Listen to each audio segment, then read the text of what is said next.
көне шұңқыр мәдениеті не үшін керек физматқа мысалы? Ол не құндылық береді оған? Қазіргі таңда ұбт меніңше сұрақтары барған сайын, жыл өткен сайын жақсарып келе жатыр. Жатып оқыма дейді, отырып оқы дейді. Отырып оқысаң да ұйқың келеді. Оны тұрып оқы дейді. Біз кәдімгідей кітапты алатын зат тұрып оқитынбыз. Ұйықтап кетсең құлайсың деген сияқты нәрсе. Сәлеметсіздер ме, құрметті оқушылар, құрметті ата-аналар, құрметті көрермендер. Бүгін бізде Зиялы орта подкастының кезекті бір шығарылымы. Бүгін бізде қонақта мектебіміздің тарих пәні мұғалімі Нұрдәулет Мәлікұлы және де мектебіміздің география пәні мұғалімі Пәнжігүл Ақылбекқызы. Және біздің бүгінгі подкасттың жүргізушісі Бекзат Қахраманұлы. Ал қош келдіңіздер. Қош көрдік. Қош көрдік. Бүгін бізде тақырып ұбт-да ауызша пәндерге дайындалудың тиімді жолдары. Жалпы енді подкастта енді бір проблемный сұрақтарды бастамастан бұрын бірінші жалпы өздеріңіз туралы бір сұрақ қойып өтсем, кезінде енді сіздер де ұбт тапсырдыңыздар, сол кездегі ұбт-дан қанша балдан жинадыңыздар осы ауызша пәндерден? Менде таңдау пән география болды. Ол кезде бізде 125 болған. Яғни әрбір пәннен 25 балдан жинау керек. Географиядан менде 23 балл болды, ал Қазақстан тарихы 22 және қазақ тілі де 22 болған. 25-тен. Мен де сол 25 балл кезде тапсырғанбыз. Қазақстан тарихынан мен жинадым 25-тен 25 балл жинадым. Қазақ тілінен 25-тен 23 жинадым, және де таңдау пәнім дүниежүзі тарихынан 25-тен 20 балл жинаған болатынмын. Нәтижелеріңізді естідік. Енді осы нәтижелерге сіздер қалай жеттіңіздер, өздеріңіз қалай дайындалдыңыздар оқушы ретінде? Сол бөліспей кетсеңіздер. Бізде көбінесе жаттауға негізделген фактологиялық сұрақтар болатын. Сол үшін бізде көбінесе алдыңғы жылдардағы базаларды жаттау арқылы және де бізде арнайы кітаптар болатын. Салмұхаметов, Жұбанышев деген секілді. Соларды жаттау негізінде көбінесе солай дайындалдық. Яғни көбінесе жаттауға, есте сақтауға негізделді сұрақтардың көпшілігі. Ал мен жалпы тарихтан дайындалғандағы басты көмекші болды сол айтқандай апайымыз көмекші құралдар Бері Жұбаныш деген кітап беретін. Енді ол кітап негізінен мәлімет және оның жауабы ғана беретін, яғни жаттанды білім ғой. Кім оны жақсы жаттап алады, кітаптың бәрін жақсы алуына мүмкіндік бар еді. Енді қазір сол Жұбанышпен өтем деген бұл кішкене дұрыс емес пікір қазіргі уақытта, өйткені біздің уақыттарда, біздің кезіміздерде тарихтың сұрақтарын қалай бар солай беретін еді. Ешқандай астарлау, ешқандай бір логикалық ойлау емес, тек қана жаттанды білімің болса, памятің мықты болса, сол кезде өтетін едік. Бірақ мен айтайын, өзімнің қатарымдағы балалардан гөрі тарихта мен көбірек жинадым. Оның басты бір себептері деп ойлаймын өз басым. Мен оқыған жерде менің өзім бір завуч болатын еді, қосымша маған дайындықта көмектескен. Ол кісі жаңа Жұбаныштың бәрін жаттап алған, бірақ бұл саған жеткіліксіз деп айтты, жаңа толық пәннен 25 алу үшін. Сол үшін де сен негізгі ұбт-да қиналмас үшін кез келген сұрақта, жаңартылған сұрақ болса да қиналмас үшін саған мектептің программасындағы оқу керек деп айтты. Содан бастап мен 5-ші, 6-ші, 7, 8, 9, 11-ші кластың 7 кітаптың барлығын алдым да тарихын оқып шықтым. Бастан аяқ соңына шейін. Әр параграфты, әр бөлімін оқыдым да, сонымен оған 2 ай уақыт жібердім. Бір кітапты бір аптада оқып, сонымен дайындалған кезде мен ұбт-да кәдімгі Қазақстан тарихынан өзім 100% сеніммен кірдім негізі. Енді өкінішке айттым, жаңа сіздер айтқандай дүниежүзі тарихынан мен 20 балл жинап қойғам. Ол не үшін? Өйткені мен дүниежүзі тарихының кітаптарын оқып бастап едім, бірақ аяқтап үлгермедім. Тек қана 6 мен 7-ні оқыдым да 8, 9, 10-11 кітаптар жаңағыдай кейін қалып кетті. Сол үшін де ұбт-ға кіргенде жаңа сұрақ келген кезде мен уже кішкене қиналдым дүниежүзі тарихынан. Ал Қазақстан тарихы мен үшін бір қиын болған жоқ, өйткені мектептің программасында кітап ол өте маңызды оқу құралы, өйткені ұбт-ды жасайтындардың бүкіл жаңағы эксперттердің барлығы сол мектептің оқулығынан алады бүкіл мәліметтерді. Енді сол сіздердің кездеріңізде тапсырылған ұбт форматы бар ғой. Енді сол ауызша пәндердің форматы сол кездегі мен қазіргі кездегі ұбт-да қаншалықты өзгеріс болды? Сіздерге өздеріңіз қазіргі ұбт форматы көңілдеріңізге шығады ма, жалпы осы ауызша пәндерге арналған? Жаңа енді айтып отырмын ғой, біз тапсырған кез ол уже 125 балдың кезінде білмеймін еді. Мектептің сол мемлекеттің қалып қалған өзіндік структурасы, мен өзінің жаңағындай жобасы ретінде сол тек қана сұрайды, жауап бересің, сұрайды, жауап бересің, басқа нәрсе жоқ етін. Қазір ұбт-да тарихпен салыстыратын болсақ, сол уақыттың қазір бізде контекст бар, мәтін сұрақ. Демек 10 сұрақ кәдімгі абцд вариантпен келетін болса, сен білесің, жаттайсың, жауап бересің. Ал 11-ші сұрақта бізде контекст мәтін береді. Немесе ол жерде сурет қояды, кесте қояды, карта қояды и бір ғана тақырып келеді ол жерде. Мысалы ол жерде Шыңғыс хан туралы мүмкін. Шыңғыс хан тақырыбы мәтіні и келесі 5 сұрақ 11-ден 15-ші сұраққа шейінгі әр сұрақтар сол Шыңғыс хан туралы келеді. Шыңғыс ханның шын есімі кім, ол мына жаққа қашан шабуыл жасады, ол қай жылы қайтыс болды, оның заңдары қандай деген секілді. И 16-шы тоже контекст, екінші контекст бар. Мысалы кеңес үкіметіндегі тың игеру келетін болса, тың игеру қай жыл болды, қанша гектар жер игерілді, қай облыстарды қамтыды, оны кім енгізді, сол кезде хатшы кім деген секілді 5 сұрақ келеді. Демек сен сол тақырыпты жақсы игерген болсаң, оқыған болсаң, сен мәтіннің сұрақтың жаңағындай түсінесің де. Демек бұл жерде көбінесе жаттанды білмейміз. Сол оқиғадағы процесті түсіну керексің де, қалай басталды, қалай аяқталды, нәтижесі не болды. Вот сол секілді қазіргі ұбт-ның форматы маған ұнайды негізі бұрынғыға қарағанда.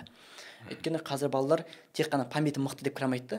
Демек ол сабаққа деген бір өзіндік жүрегін ашып, сол тақырыпты ашуға, соны түсінуге тырысу керек. Сол үшін де қазір сондай бір айырмашылық бар. Бұрынғы жаттанды білім, қазіргілер кішкене ойлау, түсіну. Иә, Нұрдәулет ағаймен толықтай келсем. Және қазіргі таңда бізде жаңартылған бағдарламаның негізі бұл бізде баланың функционалдық сауаттылығын арттыру. Және қазіргі таңда біздің оқулықтарымызда сабақ беру әдісі де соған негізделген.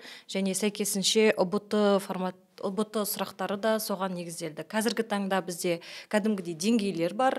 А, В, С деңгейі, яғни В мен С деңгейі бұл толығымен 50%, яғни келетін, ол бізде логикаға негізделеді. Яғни бұл бізде баланың тек қана жаттанды қабілет емес, сонымен қатар тақырыпты қаншалықты түсінді, сонымен қатар қандай алдына берілген мәліметтер, бұл жерде тек қана мысалға тек қана сұрақтар, сөздер ғана емес, картамен келеді, графиктермен, диаграммалармен. Бұның барлығы баланың жаңағы функционалдық сауаттылығын бағалауға пәнмен қоса соған негізделген. Қазіргі таңда ұбт меніңше сұрақтары барған сайын, жыл өткен сайын жақсарып келе жатыр. Бұрынғыға қарағанда тиімдірек. Баланы тек қана баланың миын толығымен жұмыс жасауға алып келеді.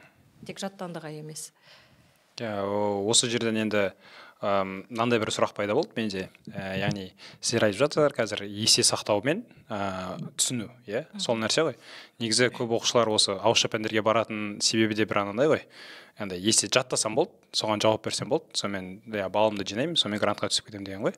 Негізі сіздер үшін өздеріңіз қалай ойлайсыздар? Осы есе сақтау қаттырақ маңыздырақ па, әлде түсіну маңыздырақ па? Негізінде екеуі де маңызды. Өйткені бірінші адам түсіну үшін мәліметті есе сақтау керек, сосын барып оны түсінуге, яғни бір-бірімен байланыстыра отырып жүйелі түрде дайындаған дұрыс болады. Қазіргі таңдағы балалардың тек қана жаттау деген ол дұрыс емес әрине. Біздің кезімізде ол алып шығуға болатын. Мысалға біз жаттап 22-23 бал алдық, бірақ қазіргі таңда жаттанды мен тек қана 40-50% ғана алуға болады. Структурасы бойынша. Ал қалған пайыздарды алу үшін міндетті түрде түсіну керек. Бізде негізінде қазіргі таңда білім жүйесінде Блум таксономиясы деген бар. Ол өзі жаңағы деңгейге негізделген, А, В, С деңгейі. А деген осы жаттандыға, яғни ол біледі ма дегенге негізделеді. Екіншісі ол түсіну. Түсінеді. Егер түсінсе ол информацияны қолдана алады кез келгенде. Ал С деңгейі дегеніміз ол уже біледі, түсінеді және ол бойынша ол өзі прогноз, яғни болжам, бағалау жүргізе алады. Яғни қазіргі таңда тек қана жаттау деген ол дұрыс емес түсінік меніңше. Иә, дәл солай негізі. Бұл түсіну мен есе сақтаудың негізі екеуін бөліп жүрген қажеті жоқ. Екеуі құстың қос қанаты секілді. Демек екеуінде ғана сен қалықтап шыға аласың. Демек сен түсінгеннен кейін түсінгеніңді ұмытып қалатын болсаң да ол ешқандай пайда жоқ та нәрсе. Сол үшін де есе сақтау екі қабілетті қатар дамыту керек негізі балаларға. Сол кезде ғана жаңағыдай өзінің қалаған жоғары нәтижені көрсете аласың. Ал егер біреуінде кемшін болса, демек сен толыққанды кемелдік жетпейсің. Демек қалаған балыңның бір жартысын жинауға 50% олар қандай. Сен мысалы есе сақтау бар, сен 50% балың бар. Егер сенде есе сақтау жоқ, бірақ түсініп отырсаң 50% тоже. Ал егер 100% болған қаласаң, екеуінде қатар алып жүресің. Ал екеуі болмаса вообще нөлсің. Жақсы нәтижеге жету қиын болады максимум. Наугад қой, удача келеді. Енді сіздер жақсы осы түсіну мен жаттаудың екеуінің маңыздылығын айтып жатсыздар ғой. Енді түсінудің менің ойымша бір тәсілі ол сіздердің нақты пәндеріңізде ол карта сияқты. Яғни мысалы картамен жұмыс, картаны түсіну, яғни картаны адам жаттап қана қоймайды ғой. Яғни түсіну керек, кім қай жақта деген сияқты. Енді осы картамен жұмыс туралы не айта аласыздар жалпы? Мысалы, қазір оқушылар қиналады картаны жаттауға. Енді біздің кезімізде есімде мен мысалы өзіміздің тұратын бөлмемізде оң жағымызда әлем картасы, сол жақта Қазақстан картасы былай ілініп тұратын еді. Біз соның арқасында күнде бір көре бергеннен кейін ба сол жаттауға оңай болды. Енді қазір оқушыларға қарасақ, ол осы картаны жаттаумен бір проблемалар, бір мәселелері бар. Соны қалай тиімді шешудің жолдары бар жалпы? Иә, қазіргі таңда расында көп оқушылардың сұрағы картаны қалай тез жаттауға болады деген сұрақ. Ол бірден бір күннің ішінде жатталатын нәрсе емес. Негізінде бізде айтады ғой, бұрын мектеп қабырғасында біз мынандай сөзді көп еститінбіз, қайталау білім анасы деген. Яғни мысалға біз күнделікті үйге баратын жолымыз, күнде барып қайтамыз, и ол жанындағы ғимараттар бәрі есімізде қалады. Дәл сол секілді картамен жұмыс жасаған кезде күнде ашып солай жұмыс жасау керек. Және де жаттау барысында міндетті түрде жүйелілік, яғни бір-бірімен байланыстыру керек. Мысалға ең бірінші материктерге байланысты түбектер, аралдар, соларды жаттап алса, соған сәйкес сол материктерді шайып жатқан су нысандары, теңіздер, шығанақтар, бұғаздар, және соларды жаттап алғаннан кейін уже бізде бәрі ұқсас болып келеді. Мысалға, если ол Скандинавия түбегін білетін болса, ол жерде орналасқан мемлекеттер, мысалға Норвегия, Швеция деген сияқты. Солай байланыстырып жатаса, немесе мысалға Скандинавия түбегін шайып жатқан теңіздер, Норвег теңізі, Балтық теңізі, солтүстік теңіз, Баренц теңізі деп жаттаса, онда андай жүйелі түрде мида бір структура болады, және ол қандай сұрақ болып келсе де ешқашан шатаспайтын болады. Яғни жүйелілік маңызды бұл жерде. Енді Бекзат мырза, жаңа сіздің айтқан сөзіңізге мен 100% қосыламын. Сіздегі жаңа методика өте дұрыс болды деп ойлаймын. Үйіңізде кәдімгі қабырғада картаның ілінуі ол негізі ең дұрыс тиімді жол сияқты. Демек, бала картаны білу үшін мектепке бару керек, мұғалімнен сабақ алу керек деген ол дұрыс емес нәрсе ол. Ол меніңше картаны білу, картаны түсіну, қоршаған орта ғой, жер планетасын ол білу негізі үйден басталу керек секілді. Мен өзімде есімді айтайыншы, бала кезде біз енді 3 ағайынды болдық, мен 3-ші ұл едім, 2 ағам болды алдымда. Сонда анамыз енді мұғалім болды, ол кісі үйге карта келетін еді. Енді ол кезде шын айтайын, бір карта болды, СССР-дің картасы вообще, 15 мемлекеттің КСР-ның картасы, физикалық картасы бар, географиялық картасы бар, и оның ұзындығы 3 метр, ұзындығы 2,5 ба, 2 метр ма, бұл ені болды. И әкеледі үйге, залға жай жереміз картаны, жерге, крем секілді. И сол картаның үстінде 3 бауыр шығамыз да, сізден қараймыз, мына жерде біз тұрмыз, мына біздің туған жеріміз, мына жерде тау бар екен, мына жерде астанамыз осы жерде екен деген секілді картаны прям көретініміз үстінен жазып алып. Сонда мына жерде мынандай өзен бар екен. И арасында ішіміз пысқан ойнайтынбыз. Біздің телефон жоқ біз заманда. Өзі ойдан шығарасың да ойынның бәрін.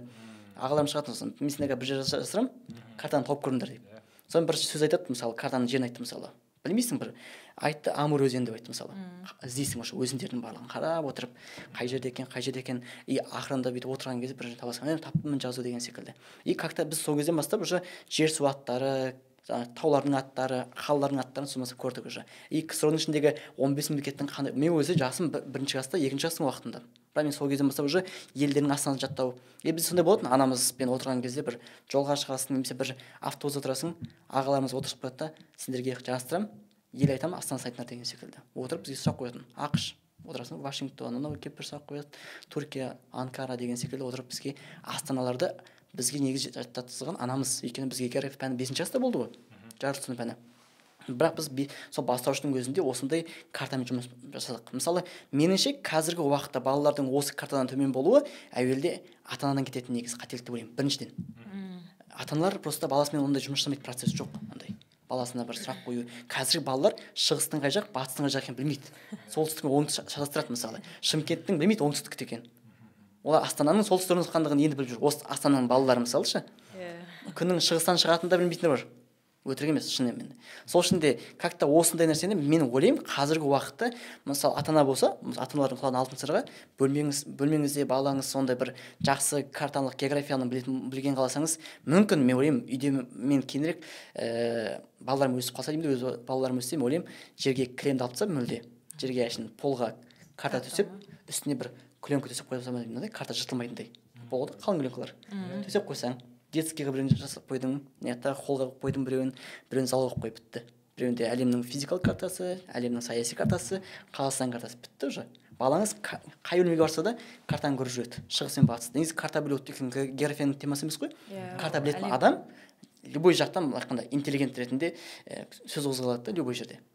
Өйткені жалпы өмірде де қажет нәрсе білемін. География пән емес, өмірде де жүресің, әртүрлі қалаға саяхаттайсың, сол жерде бір картаны білген адамда бір баптар бір саты жоғарылық деңгей. Сол үшін де мен ойлаймын, ата-аналар сондай балалармен жұмыс жасаса екен деп көбінесе. Вот осындай бір мәселелерде картамен жұмыс жасауды содан бастау керек, әуелде үйден, шаңырақтан бастау керек деп ойлаймын. Енді карта жайлы айттық, енді келесі бір оқушылардың қиналатын бір мәселесі, ол тарих сабақтарына байланысты деп ойлаймын өзім көбінесе. Ол жылдарды жаттау. Яғни Қазақстан тарихы болмасын, дүниежүзі тарихы болмасын. Хронология бойынша. Хронология, яғни жылдар өте көп. Соларды қалай тиімді жаттауға болады жалпы? Өзіңізге тікелей сұрақ болса. Енді бұл жылдар бойынша біздің кезімізде өте актуалды сұрақ етін, біздің ОБТ оқушы кезімізде. Танжопай, сізде болып па осындай? Жылдармен қиналу? Иә, болды. Үлкен проблемалар. Соны қалай шештіңіз? Мен шешкен кезде көбінесе жаңағы последовательность дейді ғой, яғни хронология бойынша, тізбек бойынша жаттайтынбыз. Мысалға қазақ хандығына байланысты болса, бірінші қазақ хандығы туралы түсінік болады, кім бірінші биледі дегендей, сонымен әрі қарай сол жылдармен жаттау. Яғни бірінен соң бірі тізбек арқылы жаттай болатын солай. Негізі өте жақсы апайдың тізбек деген нәрсеңіз. Бұл тарихтағы ең маңызды дүние. Бізде бір балаларда қалыптасқан стереотип бар миларында. Тарих дегенде оппа жылдар екен, мен саған қиналамын, мен жылға әлсізбін дейді, олар уже тарихтан қашады негізі көп балалар. Бірақ бұны сындыру керек бұл стереотипті. Иә, жылдар өте көп болатын еді баяғы уақыттарда ОБТ-да.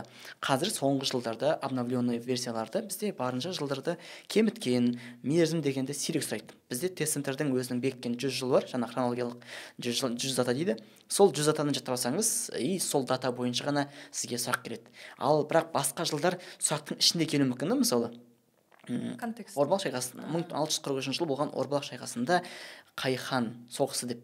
Демек сұрақтың ішінде жыл бар. Бірақ маңызды ол жыл емес қой, Орбұлақ шайқасы ключевой слово да.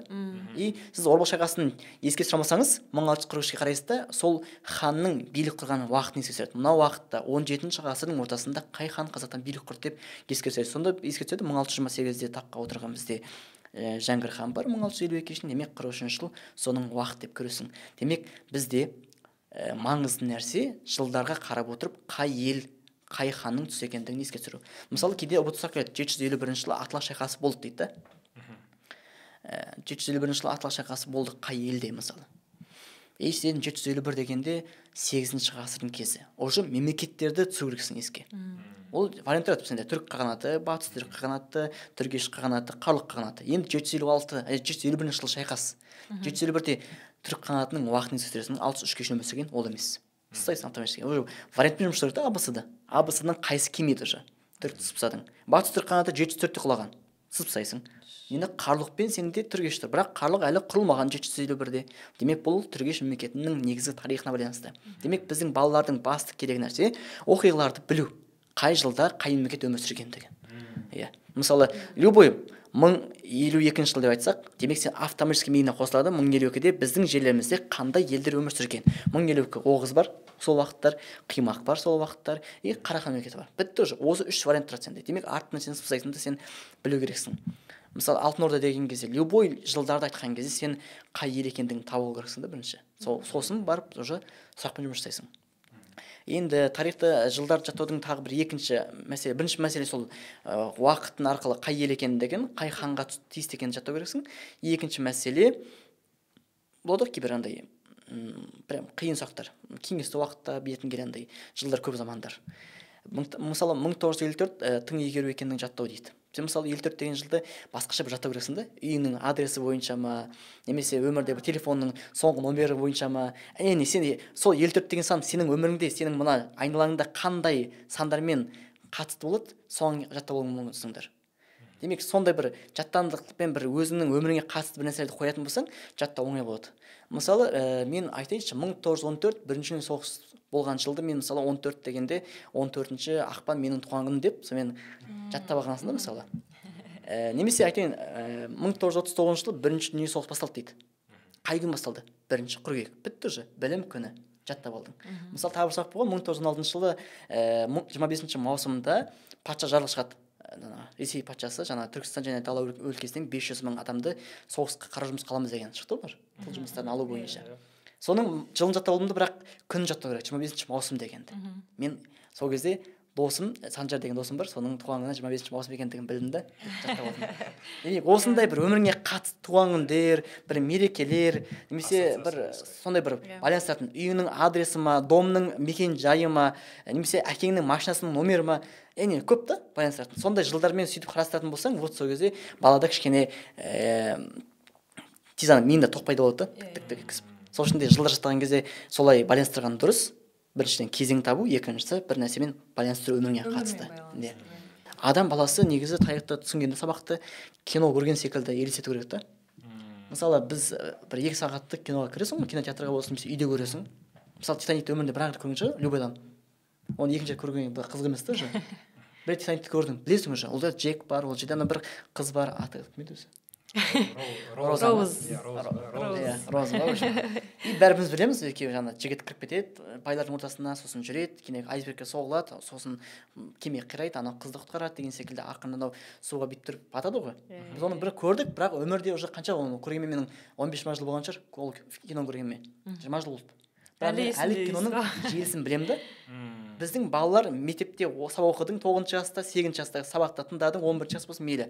Бір сабақ тыңдадың 70 минут. Бірақ сен уже ұмытып қалғансың. Неге? Өйткені сен оны кино секілді елестетпегенсің. Любой сабақты тарихта именно ауызша пәндерде кино қылып жаттау керексіңдер. Сол кезде ғана адамның миында қалады. Мысалы, қарап отырсың кейде, бүгін бір кино көрейікші, достарымызды шақырсың да, ана киноны көріп болғам, мынаны көріп болғам дейсің. Не болды осы? Айтып бересің, қысқаша мазмұн, осындай болды деген секілді. И сол үшін де балалар негізі киноға деген, білмеймін, қазір любой адам киноға деген памятін алмаған шығар. Сол секілді мына жерде мынандай нәрсе шығады, елестету деген нәрсе. Иә, визуализация деген. Қазір өте актуалды ғой, негізі адамның екіге бөлінеді. Логикаға жауап беретін, яғни жаңағы практикалық тұрғыдан, екіншісі ол біздің шығармашылығымызға жауап беретін. Дәл осы шығармашылық ол бізді елестетуге алып келеді екен. Бірақ оны дамыту үшін де бізде кругозор деп айтамыз ғой. Жан-жақтылық, жан-жақтылық сол бойынша да дамытуды қажет етеді. Сол кезде кез келген мәліметті қабылдау, түсіну оңайырақ болады екен. Допустим, өте жасап отырсыз, визуализация деген, елестету деген ше. Мен сол туралы да айтқым келіп тұр негізі. Көбінесе бұл балаларға емес, ата-анаға қатысты нәрсе да. Өзіңді мысал келтіресің ба? Бала кезде деп қойып бастасаң, бізді дейін, жаңағы 21 ғасыр емес. Біздің 20 ғасырдың балаларында, мысалы 1990 жылдардың, 90 жылдардың баласы болсын, 80 жылдардың баласы болсын, қазіргі балаларға қарағанда сол кездің балаларының есе сақтауы, елестету деген нәрсе өте мықты болған негізі. Қазіргі балалар көп нәрсе біледі, бірақ елестету деген нәрсенің кішкене ақсайды. Неге біз елестеттік? Өйткені біздің кезімізде кино деген аз болды, телевизордан 4-5 көбінесе біз естігенімізді елестетеміз. Сондай болады. Ең басты нәрсе, любой баланың есе сақтауын, елестетуін дамытатын нәрсе, бала кездегі ең алғашқы ол ертегіден басталады. Анау мектепке бармадың сен әлі. 3-тесің сен жасың. Аз-маз түсінесің да, қасқырға рөл бересің, түлкіге бересің рөлді, қоянға бересің, аю бересің. Мынау білесіздер, біз бала кезде 4 жаста ма естігенбіз, ана колобок деген ертегі мысалы. Аюдан қаштым, қасқырдан қаштым, түлкіден, қояннан қашып, түлкінің аузына түсетін. Елестету керек, мақтағыз, мысықтың құйрығын алып қойдың, бардың сүтін төктің, одан кейін барып сиырға барасың, шөп сұрайды, шөптен сұрайсың, жаңағындай су сұрайды, суға барасың, сағы сұрайды қыздар, сағызын тауып бересің, жаңағы жұмыртқа сұрайды, магазинші, жұмыртқа деп айтатын тауыққа барасың, тауық жем сұрайды, жемнен барып тышқан ұстайсың деген секілді. Міне дәл сондай бізде анау балаға кішкентай кезінен бастап ертегіні айтып, миына құйып, баланың жанында елестетуін дамытып жүру керек та мысалы. Негізі елестету деген нәрсе 15 жасқа дейін қалыптасады екен. 15, ал 10-11 класс уже 15-16-та, Ол кезде уже критикалық ойлау деген сияқтылар қалыптасады екен. Зерттеу жұмыстары. Сол үшін ең бірінші сол ертегіден бастау керек. Одан кейін әңгіме. Ыбырай Алтынсариннің әңгімесі, Байтұрсыновтың әңгімесі, кім бар? Көп қой, Мағауиннің әңгімесі. Бүкіл әңгімелерді оқу керек. Әңгімеден кейін барып повестен кейін романнан кейін уже көшесің том-том қойшы. Біздің қазір тағы да үлкен бір дерт қазіргі балалардың кітап оқымауы. Ең үлкен проблема. Кітап оқымайтын бала сөзсіз ауызша пәнге қиналады, қадалады. Сол үшін де балаңыз егер ауызша пәндерде мықты болсын десеңіздер, міндетті түрде кітаппен дос болу керек. И ол кітаптың бастамасы роман емес, бастамасы ертегіден басталады ол жақтағы. және әдеби кітаптар болса ол өте жақсы елестетуге көмектеседі. Енді келесі бір сұрақ, енді бұл бір ой бар оқушылардың арасында. Оқушылардың көбісінен сұрасақ та, негізі өзімізде көріп жүрміз күнделікті өмірде, оқушылар айтады, математика, физика, химия секілді, яғни жаратылыстану бағытындағы пәндерге қарағанда, осы тарих, география, биология сияқты, яғни ауызша пәндерге дайындалған оңайырақ. Яғни оңай пән ретінде қарастырып, соған бола таңдау пәндерін ауыстырып жатады. Осы ойға негізі сіздер қаншалықты өздеріңіз келісесіздер, немесе жалпы не ойлайсыздар осы туралы? Иә, бізде балалардың арасында география таңдаған балаларда бір айдан кейін кері байланыс болады. Яғни география бұндай қиын деп ойламадым деген. Яғни бұл жерде балалардың түсінігіне байланысты. Көпшілік біздің қазіргі таңдағы ортада география деген ол, мысалы, географпын десең, көпшілігі, сен Науилдің астанасын білесің ба? Я осындай сұрақтар қояды. Яғни бұл көрсетеді. География дегеніміз тек қана елдер және олардың астанасы. Бірақтан география бұл бізде өте үлкен сала, яғни бүкіл әлем жер туралы ғылым болып есептелінеді. Ол жерде бізде жаратылыстану бағыты, гуманитарлық бағыт та бар.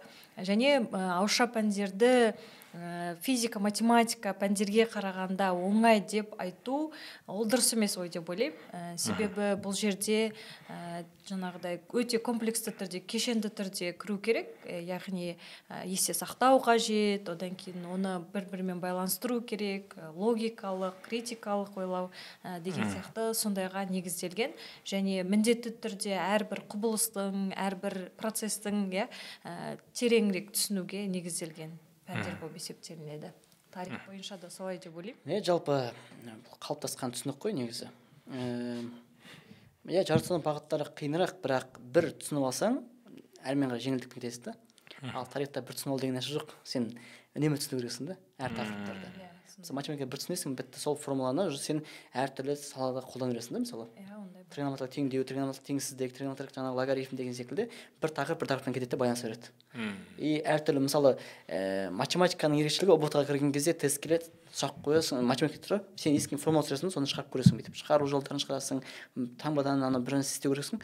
Мысалы, тарихта қазір уақыт болсын ойланып көрейін деген жоқ та, білсең білдің, білмесең қойдың, в общем. Еске түсіру деген нәрсе кішкене күрделірек. Тарихта қазіргі қалай айтсам екен, тақырып өте көп, ақпарат өте көп. И сенің мысалы сол 20 мың сұрақ жатайсың да, 20 сұраққа жауап беру үшін. Сенде анау қазанның ішінде былай айтқанда үлкен қазан бар, ішіне жанында инез деген сатып кетесің да, қажет нәрселерді. Сол үшін де бұл үлкен ақпараттардың арасынан дұрыс жауаптарын табу деген шынымен бәленбай есім, бәленбай жыл, бәленбай жаңағындай аумақ бар, и бәрін жаңағындай бір-біріне шатастырмай дөп қою деген шынымен қиынырақ. Әрине ауызша пәндерге жақын балалар, жаңағындай гуманитарлық пәнге жақын балалар болады, олар үшін бұл аса ауыр болуы мүмкін. Ал әрине математика жақын балалар үшін тарих ауырлыққа тиеді, өйткені оларда мидың басқа функциясы жақсанбағанда, более есеп шығару логикалық жағынан. Енді біздің қазақстан тарихы енді қай бағытқа барсаң да негізі пән ғой. Сол үшін де балаларда шанс жоқ. Қашып құтыла алмайсың. Енді мен қарап отырсам біздің подкастта кішкене өзіміздің жаңағындай талдап кеттік та бұның темасын. Бірақ негізі тақырыбымыз дайындаудың тиімді жолдары деп ұсынымыз ғой. Тиімділік, енді бұлар балалар тыңдап жатқан біз негізі. Тиімді, сонымен қалай дайындалатын болды деген секілді. Сол кішкене мен айтқым келіп отыр да, тиімді жолдар дегенде. Мысалы, мен өзім мектепте оқыған кезде қалай дайындалдық біз? Бізде мұғаліміміз келетін еді, айтатын, бізде қазір өзімде мұғалім болған сұрақ келеді көп балалардан. Ағай, біз тарихты оқысақ, ұйқымыз келе бастайды, жаңағындай. Бетін ашасың, ұйықтап кетесің жаңағындай. Ұйқы шақыратын пән дейді да. Ал біздің кезімізде мұғалім айтамыз бізде. Ұйқымыз келеді, ағайын сабақ кішкене қиындау, ауызша пән дегенде, онда қиын болса дейді, отырып оқыма дейді. Жатып оқыма дейді, отырып оқы дейді. Отырып оқысаң да ұйқым келеді, онда тұрып оқы дейді. Біз кәдімгідей кітапты алатынымызда тұрып оқитынбыз. Ұйықтап кетсең құлайсың деген сияқты нәрсе ғой. Бұл бір. Сонда да миыма кірмей тұрса, бізде даже жаңағыдай бір болды. Ол қаншалықты эффектті екендігін білмеймін, өйткені өзім оны істеп көрген жоқпын, бірақ айтты бір ұстаздар. Мына кітапты оқытқан кезде миыңа кірмей жатса дейді, кітапты керісінше ойып ал дейді. Төңкеріп ал дейді. Төңкеріп оқы дейді да. Неге? Өйткені сен керісінше оқыған кезде қиналасың ғой, қандай сөз екендігін. И каждый адам дейді, қиналып оқыған кезде дейді, ол нәрсе миында терең қалады дейді. Чем айтайын, комфортпен оқығаннан гөрі дискомфортта оқыған кезде дейді, адамда миында қалады дейді, қиындықпен жеткен сұрақ қой деген секілді нәрселер. демек осындай бір темаларды жаңағыдай қолдану болатын секілді. Біздің ауызша пәндердің ең үлкен балалардың көп жасайтын қателіктері тест шығады ғой мысалы. Тесттен алдың 25 қазір қанша тарихтан 20 бала болса 20-дан 14 жинадым дейді. 6 сұрақтың қате болды білмей қалыппын дейді. Бірақ ол бала 6 сұрақпен қатемен жұмыс жасамайды. 6 сұрақты қайталамайды, жаттамайды. И 14 сұрағы дұрыс, бірақ шын айтқанда оның 14-інің бір 10-на уверен болған шығар, 4-еуін примерно белгілеп шығып кетті дейікші. И сол 4 сұрақты да қайталамайды да, мен дұрыс жауап бердім дейді. Бірақ келесі келгенде оған именно сол сұрақ келіп қалса, ол ойланып қалады да, қатесін белгілеп жүруі мүмкін да. Мысалы өткенде ол д-ны белгілеп дұрыс шыққан, бірақ бұл жолы б-ны белгілеп жатты ол. Қайсет деген секілді есінде қалмайды. И бұрын қателескен сұрағын тағы қайталауы мүмкін. Негізі ұбт-дағы ең үлкен қателік ауызша пәндерде бір сұрақтан қателескен сұрағында қайта қателесу деген ең үлкен сұрақ, мысалы ең үлкен проблема. Математикада ондай нәрсе сирек қой негізі. Ал біздің тарихта бір сұрақ қайтадан келеді, тағы қателеседі. Сол үшін де ең үлкен мәселе тестовикпен көп жұмыс керек 11 класстарда. Көп тест істеу керек, и каждый тест істеген сайын қатемен жұмыс керек міндетті түрде. Демек қай жерден кеттің, соны бекітіп алу, ұмытпайтындай жаттап, меңгеріп, бекітіп деген секілді. Вот сондай бір тиімді жолдар бар негізі. Тестовикпен жұмыс жасау, жаттауды жаңағыдай қиналып оқу деген секілді. И ең басты мәселе ауызша пәндерде жаттайтын уақытты дұрыс таңдау. 24 сағаттық жаңа уақыт мерзімде қай уақытта миға дұрыс қонады ақпараттар. Әрине бұл бұрыннан айтылып жатқан нәрсе, бұл таңғы уақыт дейді. Таңертеңгі уақытта адамның миы свежий уақытта көп ақпарат тез сіңеді дейді. Өйткені сабақтан бала шаршап келеді, қала пробка, үйіне жетеді, қарны ашады, тамақ ішеді. Тамақ ішкен соң не? Заңды түрде ұйқы қысады. Ал ұйқы қысқан кезде есеп шығару мүмкінсің, бірақ ауызша пәнге оқимын, естістім деген бұл өте бір қате ұғымдардың бірі. Тағы да мен енді анда үлкен сөз бар ғой. Бала үлкенде емес, үлкендер баланы түсіну керек дейді, өйткені үлкендер де бала болып көрген дейді. Сол секілді мен де өзімнің практикамды айтайыншы. Мектеп оқыған кезде мен графикті қалай қойдым. Мен де шаршап келетінмін, сағат 8-ге таман үйге келесің кешкі уақытта, қарның ашып келеді, тамақ ішесің, тамақ ішкен соң ұйқың келеді, үйде кішкене бала бар, жылайды, шулайды деген секілді. Әркімнің үйі әртүрлі, бала-шаға бар, көп отбасы, кейбіреуінің үйлерінде әртүрлі бөлме болмауы мүмкін, жеке оңаша отырып істеуге сабақтарды мысалы. Мен әртүрлі қоғамның ғой енді, капиталист қоғам. Енді сондай кезде мен ұтымды уақыт іздейтінмін да сабаққа айналудан. Өйткені кешкі уақытта үйге қонақ келуі мүмкін, үлкендер сөйлесуі мүмкін, әңгіме болады, анау келіп мазалайды, ана жақпен әңгімеге кіресің, мына жақтан кино көргің келіп тұрады. Кешкі уақытта әдемі кино шығатын ғой телевизордан. Сонда мен істейтінмін, үйге келе салып тамақ ішкен соң 8:30-9-дың кезінде ұйқыға жататын бірден. Бұны сабақ ішпейсің, оқымайсың, математика қарамайсың, тарихты қарамайсың, ұйықтайтын. И анам айтып қоятын, анашым мені оятыңыз түнгі 2-де. Сонда сағат 9-да ұйықтайсың, 5 сағат түнгі 2, кейде 2:30, 3-те өтеді. Тұрасың 2-3-те таман. Ол кезде сен тұрып алсаң бәрі ұйқыға жатып жатыр уже. Ұйықтап қалған, бала-шаға бәрі шаршап жатыр деген сияқты нәрсе ғой. И полный тишина, телевизор өшіп жатыр, телевизор қосып қоймайды. Ол кезде біздің телефондар онша болған жоқ. Қазір енді сол секілді адамның өзінде бір мотивациясы болса, телефонды жинап тастау керек, полный өшіп тастап. Чисто сол түнгі 2-ден, түнгі 3-тен бастап таңғы мектепке баратын уақыттың бәрін сен уже сабақ оқуға арнау керексің. Неге? Өйткені биологияда, медицинада зерттелген нәрсе, ұйқының ең маңызды бөлігі түнгі 10 мен түнгі 2-ның арасы дейді. Сол уақытта адам ұйықтап үлгерсе, ұйқысы қанат дейді. Егер ұйықтап үлгермей қалдың, мысалы түнгі 2-де жаттың, бірақ күндізгі 12 тұрсаң ұйқың қалмай тұрады. Басың дел сал болып жаңағындай 4-5 толып, ұйқың қалмай көзің ісіп кетеді мысалы. Түнгі таңғы 5-те жатып сағат кешкі 5-те тұрсаң да 12 сағат ұйықтадың ба, 10 сағат ұйықтадың ба, уақыттың ұзақтығы маңызды емес та. Ұйықтайтын уақыттың кезі маңызды. Түнгі 10 мен 2-ның арасы ең адамның ұйықтап, миы демалып, ақпаратты қорытып, организм демалатын уақыт қой. Дәл сол кезде ұйықтап үлгересің, жаттың түнгі 2-3-те, 3-тен барып тұрдың да 3-те таңғы жасың 7-ге кетесің сабаққа. 7-ге шейін сенде сағат 4-5 сағатың бар еркін өзіңмен жұмыс жасауға. Отырасың 2 сағат есеп шығар, 1 сағат ағылшын істе, қалған 1-2 сағатта ауызша пәнге жұмсап бітті. Таңғы уақытта ешкім мазаламайды, миың таза, ұйқың қанған, бәрі тыныш, оны өзіңмен жұмыс жасауға мүмкіндік бар. Осындай тиімді әдістерді бала қолданса. Бірақ болады әрине өмірде әртүрлі кедергілер, мысалы таңғы 5-те есіп шығарып отырсың ғой, ауызша пән оқып отырасың, сол кезде менің әкем ойнатын да. Балам, ұйықтамайсың ба, не үшін отырсың таңғы 5-ге шейін, ауру болатын болдың ғой, жат, ерте тұрасың одан қайта деген секілді. Мен енді ол кезде ұйықтап қалатынмын да, әкем ұрсады ғой, әкем ұйықтап қалған соң қайтып тұрып оқи бердім мысалы. Демек адам баласы өзін қинау керек та негізі 10-11 жаста. Қашан дискомфорт болады, адам сол кезде дамиды. Комфортта өсемін, комфортта дамимын деген нәрсе далбаса дүние. кейбіреулер сабақ оқимын деп келеді бөлмесіне жабады да кола қойып қояды, чипс қойып қояды, арасына музыка қойып қояды. Ол музыкамен отырып есеп шығару, музыка қойып қойып бір сабақ орындау деген дұрыс емес нәрсе. Адам бірақ нәрсеге миы фокусқа кіру керек.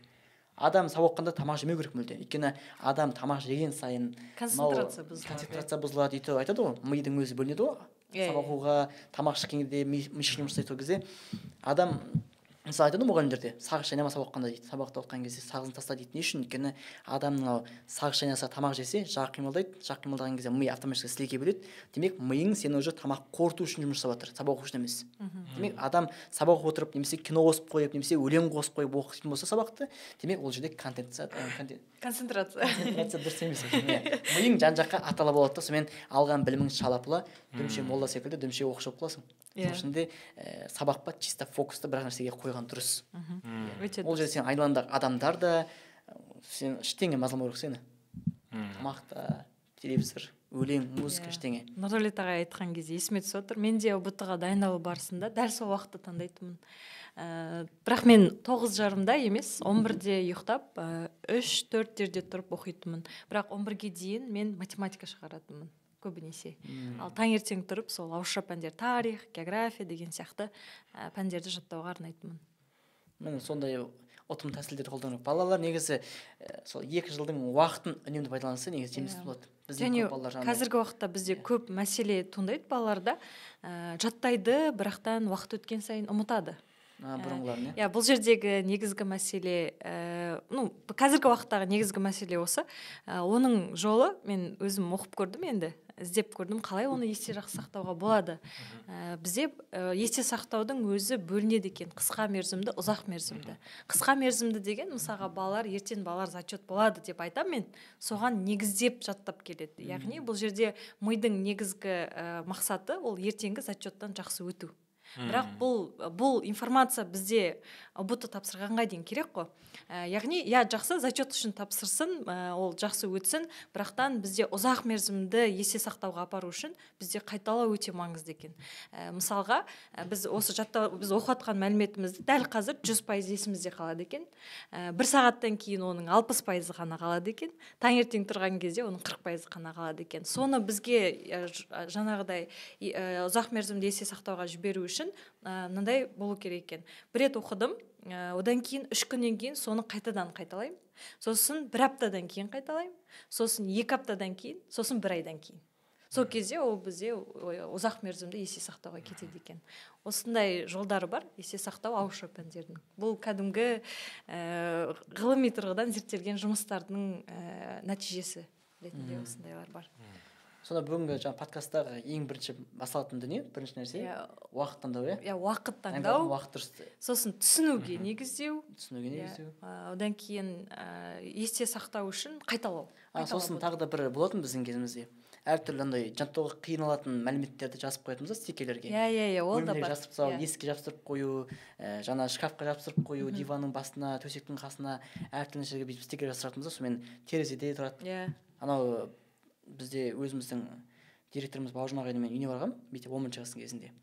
10-шы сынып барсам, холодильник, бүкіл не қандай мебель бар үйде. Бүкіл жерде жазылған стикерлерді. Географиядан да ол кісі. Географиядан, тарихтан, математикадан формулалар тұр, неше түрлі. Мен кейінірек таңғаластыр ғой. Оқып бітіретін кез 4-ші курстың кезінде үйіне барсам, сол стикерлер әлі тұр екен. Мамасы алмаған шығайсың. Баланың оқыған кезіндегі стикерлері естеліктеп қойып қойғанда таңғалдым кәдімгі. Ойлаңдаршы. Сол баяғыда оқыған стикерлер әлі тұр. 4 жыл өтсе де. Стикерлер деген бұл андайға алып келеді. Біз күнделікті көрген нәрсеміз көбірек есте қалады деген сол үшін жаңағы нәрсе ғой. Географтар болса маңызды нәрсе карта іліп қою. Дүниежүзілік тарих болсаң таңдасаң да карта іліп қою. Мысалы химик болсаң Менделеевтің кездесуі мүмкін. Әр химиктің үйінде тұру керек деп ойлаймын мен. Химия тыңдайтын оқушының үйінде бір қабырғасына қойып қойсын бір. А3-мен жаңағы А2-дағы бір плакатпен іліп қойған химияның Менделеев кестесі. Математикада жаңа әртүрлі формула қойса болады, немесе ауызша пәндер үшін ше. Ауызшалықтар тек қана біз емес, физикада бар ғой, теория жаттау деген секілді нәрселер. Сол үшін де мына подкастты отқан кез келген бағыт таңдаған балалар осы өздерінің қажет жерлерін теріп алған дұрыс секілді. Енді жалпы бүгінгі подкастта керемет дүниелер айтылып жатыр. Енді бір осы подкастты бір қорытындылай кетсек, осы енді қазір айтып жатсыздар ғой, енді ұбт форматы өзгеруде жыл өткен сайын. енді өздеріңіздің бір көңілдеріңізден шығатындай бір қалай осы сіздерде бір өзгеріс енгізгілеріңіз келмейді ме осы ұбт-ға? Ұсыныстар ғой. Иә, бір ұсыныстар жалпы қалай ойлайсыздар? Білмеймін, бағана бір сөзіңізде байқап қалдым Нұрдәулет ағай. Енді тарихта қалай айтсам болады, ақпарат көп деп айтып жатсыз ғой, енді сол ақпараттың барлығын 20 балға сыйдыру енді бір рейншіңіз бар секілді сол бір ұбт форматына. Енді қазір шүкір болды негізі. Бір жылдары естеріңіз болсын, мен қай жылда кетіп білмеймін, 21 ма, 22 ме? 15 балл болған кезде. 15 балға жүрді. Иә. Бірақ 15 балл қылғаны балалар үшін жеңілдік емес негізі. Неге? Өйткені оны сен 10 балл қылсаң да, оны сен 5 балл қылсаң да, сол 5 балл үшін де бала бүкіл теманы оқиды да. Ана бүкіл историяны мысалы. Керісінше бала ақыр соншама историяны оқып жатса, мәліметтің бәрін ше. И сұрақ азайса мақұл түсінемін да, тақырып азайса. Бірақ тақырып азайған жоқ, бал азайып жатыр мысалы. Тиісінше проходной алу да қиын болуы мүмкін да. Меніңше былай істеген дұрыс секілді. Егер де сол пәндерден мысалы жеңілдік қылғысы келсе тарихтан, оның тақырыптарын азайту керек мысалы. Ежелгі заман сұрамайтын қыла ма, әлде бір белгілі бір кезеңді ғана сұрай ма деген секілді нәрсе ғой. Енді әрине ежелгі заманда алып тастаса да болады негізі, темір дәуірі сақтар, бірақ бір жетінен қазіргі қоғамда біздің мектепте балалар тарихты оқытқан жоқ. Тарихты оқытып жатқан оларға ұбт негізі. Сол үшін де кезеңді қысқарту деген дұрыс емес. Меніңше сұрақтарды тереңдетіп, оның орнына сұрақты балды көбейтсе болады негізі ұбт-да. Бір 30 балл қылса, балаларға обидно болмайды да, сонша оқыдың, демесе 30 балл сені тарих саған бұл маңызды. Сенің ұбт-ға грантқа түсуіңе бір нәрсе решат етеді деген секілді нәрсе қарайды. Мысалы, көп балалар әсіресе физматтар, информаттар, ағай мен тарихшы емеспін ғой, мен ауызша пәнінен математика жақсымын дейді да, тарихтан 10 алсам жетеді дейді. Оған 10 алса жетеді, мысалы, 20 балдан 50%. И қалған мен ойша математика, физикамды оқып 100 балдан бір 90 алмаймын ба дейді да. Тарихтан сонша оққаннан гөрі. Сонда бізде тарихтың әлі дәрежесі сондай жоғары емес та, мысалы. Сол үшін де 30 балл қылса, менің ұсынатын едім, егер ұбт-да егер өзім эксперт болып отырсам, сұрақ құрастыратын болсам, менде бір ұсыныс айтқым келеді. Қазір енді бізде көп енгізді ғой, анау магистратура тестін тапсыратын болсаң да, басқа анау әртүрлі тесттердің ішінде аудио сұрақ бар, видео сұрақ бар, мысалы, тарихтан сондай қосса болады меніңше. Мысалы бір аудионы тыңдап отырып, мультимедиа. Мысалы бір киноның үзіндісін қойса болады. Жау жағын балам фильм қойып қойдым, 2012 жылы түсірген Жау жағын балам. Бұл фильм қай тарихи оқиға үшін түсірілген, уақыт үшін.